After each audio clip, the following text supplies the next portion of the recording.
Video seorang polisi lalu lintas atau Polantas Polres Bukit Tinggi, Sumatera Barat yang berusaha mengadang seekor sapi yang kabur saat mau disembelih pada Hari Raya Idul Adha menjadi viral di media sosial.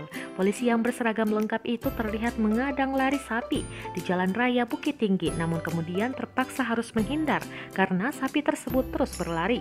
Sementara dalam akun Instagram @satlantas Polres Bukit Tinggi diunggah video dari sisi belakang saat sejumlah petugas polisi berusaha mengejar sapi tersebut.